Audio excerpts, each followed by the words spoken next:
Hola, llego con un poco de retraso esta semana por un viaje atravesado, pero bueno, aquí estoy. La acusación más compleja de la semana fue racismo en una caricatura que de entrada no comparto, aunque me gustaría leer más opiniones, sobre todo menos politizadas. Antes de entrar en la propia caricatura, pues no sobra enfatizar en la plena libertad que tienen aquí caricaturistas y columnistas para opinar, pero claro, un mensaje racista pues ya son palabras mayores. El jalón de orejas nos lo dio la política ex candidata vicepresidencial del presidente Petro, Ángela María Robledo, en el contexto de las marchas del pasado 1 de mayo, y en particular en el apoyo de la minga indígena en Bogotá, que tanto ruido generó esta última semana. La caricatura del gran Zuleta, ese mismo 1 de mayo, mostraba a unos indígenas atraídos por el presidente Petro con un gran billete, como una bandera que era un billete. Para Robledo, la cito, esa imagen es el más crudo racismo y colonialismo que haya visto en el último tiempo. Discrepo por completo, como les digo, esas semanas se conocieron denuncias de contratos adicionales del gobierno con las organizaciones indígenas que participaron en la marcha. Nosotros mismos publicamos un informe de un contrato del Ministerio de Salud por 39.000 millones con el CREC, justo 2 días antes de la movilización, de manera que la caricatura era en realidad una sátira de un hecho noticioso en el que la condición indígena de los protagonistas tenía poco o nada que ver con esa crítica.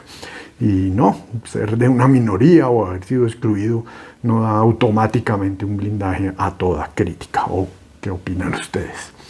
Mientras los veo, me pareció más al lugar el jalón de orejas de otro activo defensor del gobierno, el ex superintendente de subsidio familiar Luis Guillermo Pérez, quien se quejó porque en un artículo en el que se explicaba la mención que hizo ese día el presidente Petro del asesinato del miembro de Colombia Humana, Luis Alberto Peña, en Miranda, Cauca, mientras invitaba a las manifestaciones convocadas por el gobierno, pues lo ilustramos con una fotografía de Peña de sus redes sociales en la que aparece sentado en una mesa llena de botellas. No sé si por derechos de autor podríamos haber usado la que Pérez sugería en su jalón de orejas, pero ciertamente pudimos haber hecho un mayor esfuerzo por buscar una foto en la que no quedara esa imagen como de un borrachín. ¿Y qué tal hacer una reseña de un libro que no existe? O al menos que no se llama como uno dice que se llama. Y además, al cambiarle el título, introducir un error ortográfico en ese título, o al menos un uso poco común. Pues todas las anteriores las cometimos. La reseña era del libro del fotógrafo Javier Marientes, cuyo título original es Mitos, una expedición al mundo del falo. Sin embargo, tanto en el título de la reseña como en el propio texto decidimos que el libro en realidad se llamaba Mitos, una expedición alrededor del falo. Y para completar ese alrededor por el que cambiamos el mundo, decidimos separarlo, lo cual, aunque no es estrictamente incorrecto porque las dos formas son válidas, pues es bastante poco común su uso.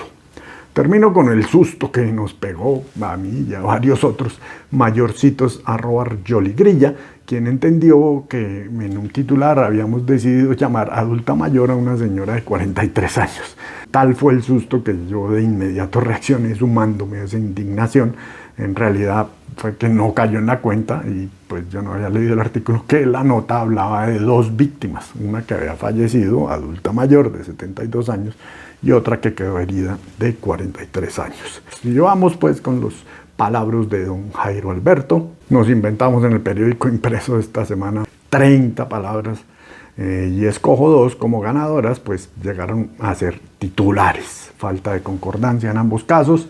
En uno hablamos de las calles a las que le apostó el presidente, a las calles que les apostó, no le apostó.